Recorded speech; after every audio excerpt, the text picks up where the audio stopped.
It began as a routine transmission from a quiet corner of Utopia Planitia, an empty plain, long since dismissed as geologically dead.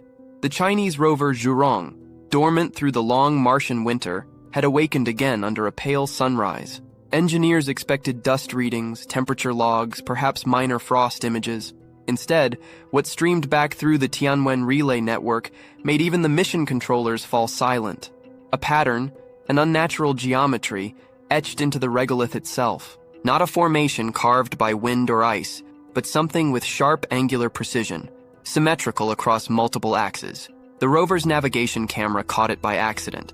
A faint hexagonal depression nearly 40 feet across, glimmering faintly with metallic dust as the dawn light hit it. For several minutes, no one in the Beijing control room spoke. They replayed the feed, checked calibration, verified lens integrity. Yet every rerun confirmed the same impossible geometry, the same spectral reflection. No dunes nearby showed any resemblance. No dust devil could have shaped it. The coordinates lay far from any known impact site or rover path. At first, the team suspected interference, maybe frost crystals forming patterns on the lens. But the orbiter's synchronized imagery confirmed it from above, the exact same geometric depression, located precisely at 25.1 degree 109.8 degree, and beneath the faint crust of reddish dust, a spectrometer reading that made no sense, reflectivity in a range suggesting refined metal, not basalt or oxide. In a single morning, the quiet rover turned Mars from a planet of questions into a paradox of design. Something was there, and no known process could have drawn it. In the hours that followed, the data poured in, every packet examined by a sleepless team that understood they were staring at something history would remember. The Zhurong rover was ordered to pivot, its panoramic cameras sweeping the terrain at multiple angles. The results only deepened the confusion. The geometric depression wasn't a random arrangement. It had depth, stratification, and a reflective underlayer that extended several inches beneath the dust. Mars has no shortage of strange illusions. Shadows, sublimation, or mineral fractures often deceive sensors. But this was geometry that seemed engineered. The angles measured almost perfectly at 120 degrees, and their repetition suggested an underlying crystalline or structural order. The rover's ground-penetrating radar sent back echoes that bounced too sharply, as if striking something solid rather than porous rock. To understand the anomaly, scientists compared spectral data with known Martian minerals. The readings aligned with nothing in the rover's database: aluminum, iron, nickel, all possible. But the ratios were unlike anything produced naturally by Martian volcanism. The reflectance curve peaked at wavelengths closer to those of refined alloys. China's National Space Administration tried to keep the findings quiet at first, publishing only a short technical note. Unusual surface reflectivity observed. But researchers from Europe and the US soon noticed the data patterns in public telemetry streams. Within days, the story broke across internal astrophysics channels. Theories multiplied. One group claimed it was the result of lightning discharges beneath the soil, rare but possible. Another suggested buried meteorite fragments arranged by an ancient impact vortex. Yet both explanations stumbled when confronted with the symmetry. Nature does repetition, but not architectural precision. What made the event even more disorienting was the location itself. Utopia Planitia had been the landing site of Viking 2 nearly half a century earlier. Nothing in the surrounding geology ever hinted at metals or magnetism at those depths. If the readings were real, something had disturbed the region relatively recently, within the last few million years, perhaps even more recent. The rover's chemical sniffer detected a faint trace of perchlorates and carbonates near the edges, but not inside the formation. Inside, the dust was clean, as if magnetically repelled or electrostatically cleared. It looked maintained. And then, late that evening, when Zhurong performed its nightly thermal scan, another anomaly appeared. Subsurface heat, localized precisely under the hexagonal depression. Not strong enough to indicate lava or any geothermal vent, but distinct, consistent, and artificial in profile. The signal persisted through the night cycle. No wind, no thermal flux, no decay. Just a silent, steady glow beneath the Martian dust. When the team analyzed the thermal anomaly the next morning, it refused to behave like anything known on Mars. The subsurface glow was small, barely 3 meters wide, but perfectly centered beneath the hexagonal depression. Its temperature held steady at 12 degrees Fahrenheit above the ambient ground, a consistency impossible for passive rock under Martian night conditions. The team assumed a buried boulder or meteorite fragment might retain heat differently, yet the persistence defied all thermodynamic models. To confirm, the engineers ordered Zhurong to deploy its ground-penetrating radar again, this time at higher frequency. The returns showed a layered subsurface structure, unlike anything the rover had encountered before. A thin crust, then a void, then something dense and sharply reflective, almost planar. The reflection geometry suggested a plate or sheet, perhaps metallic, perhaps something else. In Beijing, the mission control hub went into blackout mode. Access was restricted. A parallel data channel was opened for independent verification at the Chinese Academy of Sciences. Specialists in planetary radar and mineral physics joined the review team, combing through every spike and harmonic in the radar echo. The pattern they found made even the skeptics hesitate.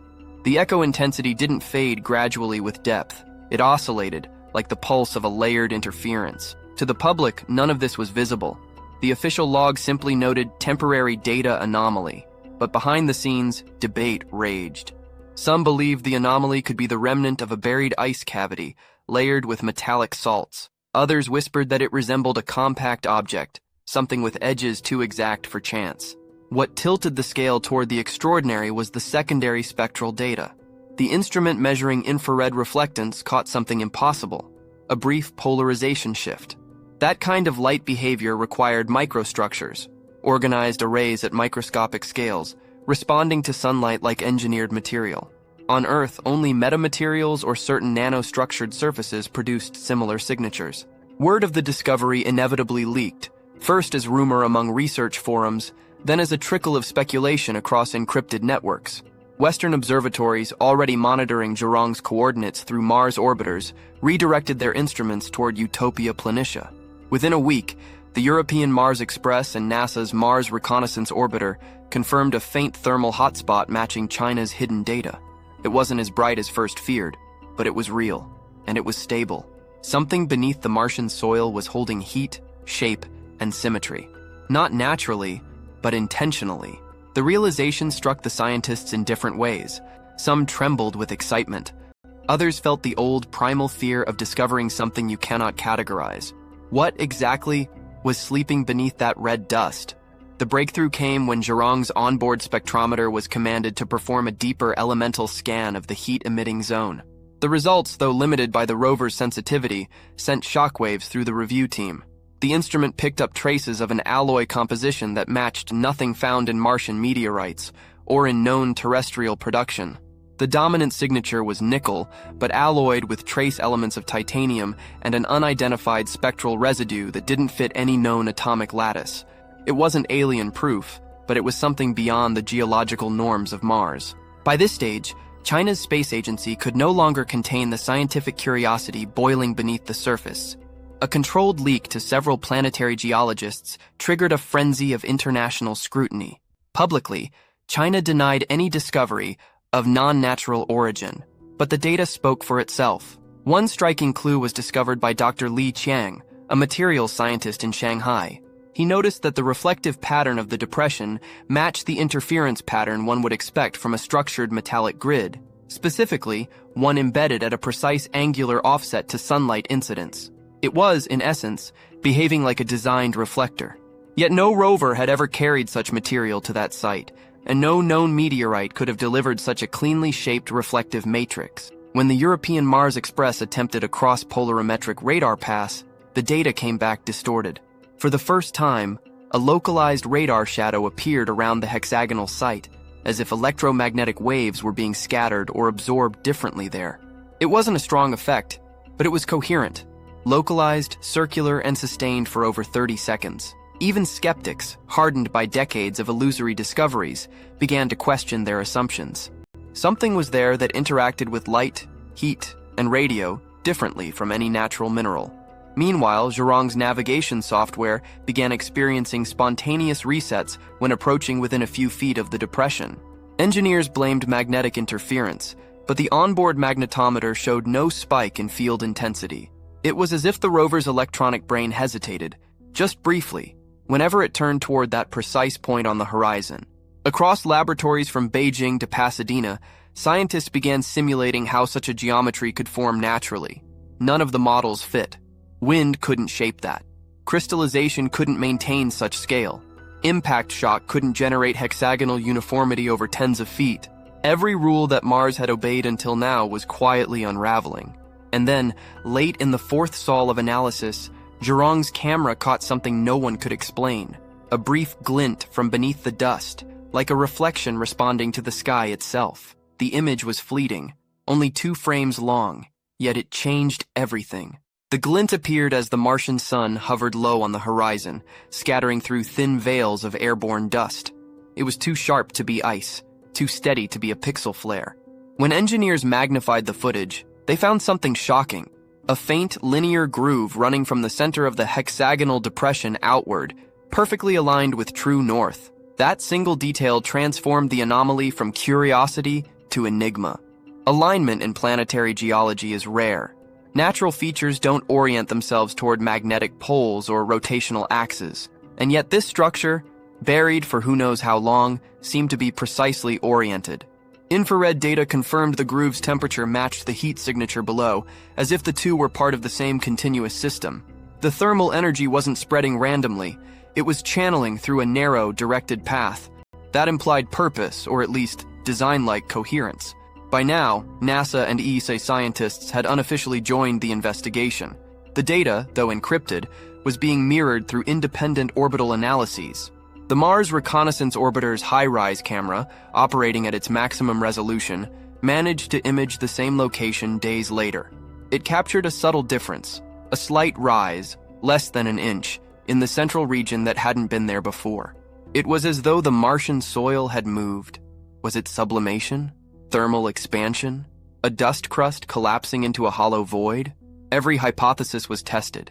None explained the consistent geometry. What disturbed scientists most wasn't the movement itself, but the timing. The change occurred exactly during the local Martian dawn, when the heat gradient was minimal. Natural processes tend to act with the temperature flux, not against it. Something was pushing from beneath when logic said it should be still. For the first time, Mission Control debated sending Zhurong closer. But with its power reserves dwindling and memory errors multiplying, the risk of losing the rover was high. Still, the command went through. Advance 1 meter. The cameras tilted forward, capturing the structure from a slightly different angle. What appeared next made the mission director, a seasoned planetary engineer, remove his headset in disbelief. Under the thin layer of dust, the central rise had fractured, and a sliver of material protruded outward, shining dully under the orange light. It was metallic, no question, and its surface bore parallel ridges, uniform, evenly spaced, like something machined. When the image reached Earth, silence filled the control room once again. The metallic protrusion was only an inch long, half buried, but unmistakably structured. It reflected sunlight differently from the surrounding dust, showing a subtle diffraction pattern, rainbow hues shifting with the camera angle. Engineers ran the optical models a dozen times. Nothing in Zhurong's hardware or lens coding could have produced that interference. What they were seeing was real light, from a real surface, shaped with precision. Immediately, the decision was made to extend the rover's robotic arm, brushing away a thin layer of regolith to expose more of the object.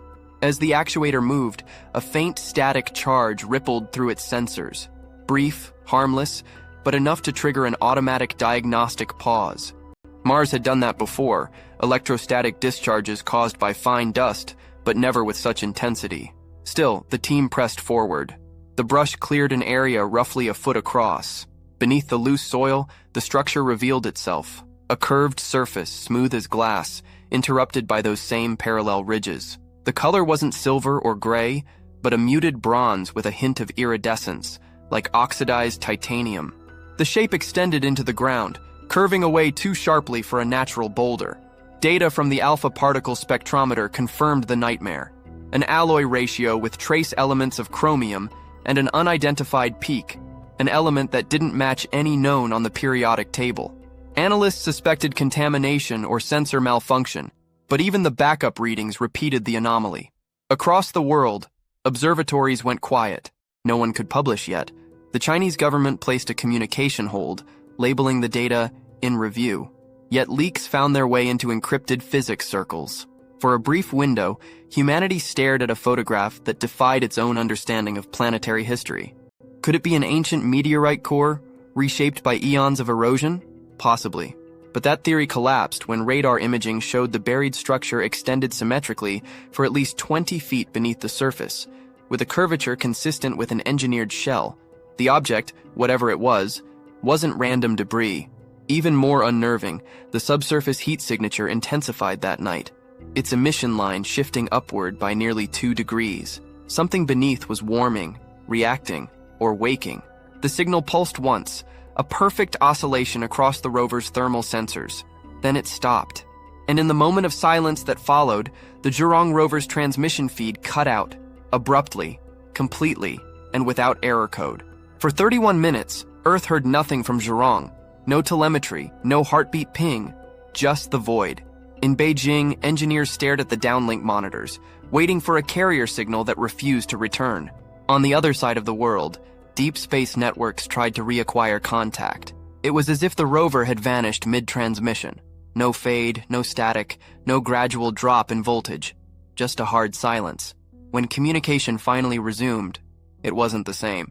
The rover's diagnostic packet came through fragmented, scrambled in binary sequences that didn't correspond to known error tables. Power levels were normal. Temperature sensors were stable. But every image captured after the cutoff was pure white noise. At first, Mission Control assumed dust contamination or radiation interference, but when analysts reconstructed the data frame by frame, they discovered a strange regularity in the noise, a faint, repeating modulation every 1.8 seconds. It wasn't a signal in the traditional sense, but a rhythm, a temporal pattern embedded in the blankness itself. The timing correlated with the rover's final heat scan interval before the cutoff, the same window during which the subsurface anomaly had brightened.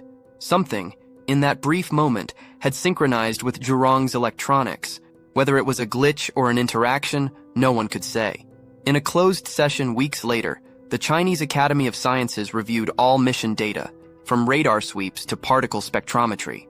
The final report, classified, then leaked, listed the anomaly as non-terrestrial structured composition of unknown origin. The phrase ignited a global storm. The US, ESA, and JAXA demanded access to raw telemetry. Independent scientists urged transparency, but Beijing stayed silent. The rover had entered hibernation mode soon after, and the anomaly, whatever it was, remained untouched. From orbit, the Mars Reconnaissance Orbiter continued to monitor the site.